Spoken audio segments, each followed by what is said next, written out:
રામ રામ દાયરાને હું છું સાગર પેલા જોઈએ આજના વાવડ. પીએમ મોદીએ રાજ્યસભામાં કહ્યું કે આવનારા 5 વર્ષ મહત્વપૂર્ણ છે. મેડ ઇન ઇન્ડિયા સેમિકન્ડક્ટર આવનારા 5 વર્ષમાં ઓળખ બનાવશે. ગુજરાતના ખેડૂતો માટે માઠા વાવડ. સરકારે ખેડૂતોને 15 કલાક વીજળી આપવાની યોજના અંગે જે જાહેરાત કરી હતી, જેને વિધાનસભામાં જવાબ માંગતા હાથ ઊંચા કરી લીધા. પેટીએમ પેમેન્ટ બેંકને આરબીઆઈનો મોટો ઝટકો. પેટીએમની મૂળ કંપનીને 29 જાન્યુઆરી પછી આરબીઆઈએ પેટીએમ પેમેન્ટ બેંકને કોઈ પણ પ્રકારની છૂટ આપવાની ના પાડી દીધી છે.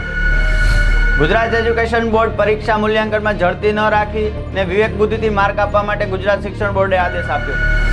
પાકિસ્તાનના ચૂંટણીના એક દિવસ પહેલા બલુચિસ્તાનમાં 2 બ્લાસ્ટ થયા હતા. પહેલો વિસ્ફોટ પિસિન શહેરમાં થયો, જેમાં 15 લોકોના મોત અને 30 લોકો ઘાયલ થયા. અમેરિકામાં વધુ એક ભારતીય વિદ્યાર્થી પર જીવલેણ હુમલો થયાની ઘટના સામે આવી છે. મારપીટ બાદ લૂંટારુએ તેનો ફોન પણ છીનવી લીધો હતો. જસપ્રીત બુમરાહ બન્યો ટેસ્ટ રેન્કિંગ નંબર 1 બોલર. વિશ્વનો એકમાત્ર બોલર જે ત્રણેય ફોર્મેટ કરી ચૂક્યો છે ટોપ. મ્યાનમારમાં રખાઈન પ્રાંતમાં હિંસા અને તંગ પરિસ્થિતિને કારણે વિદેશ મંત્રાલયે ભારતીયોને નીકળી જવાની સલાહ આપી.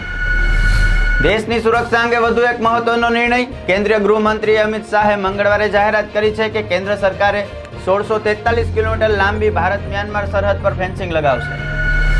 દિલ્હીમાં 9 ફેબ્રુઆરીએ મળશે કોંગ્રેસની સ્ક્રીનિંગ કમિટીની બેઠક. ઉમેદવારોના નામ પર લાગશે મહોર. રાજકોટ સહિત સૌરાષ્ટ્રના આરોગ્યને લઈને મોટા સમાચાર. રાજકોટ ખાતે બનાવેલી એમ્સ હોસ્પિટલનું લોકાર્પણ આગામી અઠવાડિયામાં થાય તેવી શક્યતાઓ છે.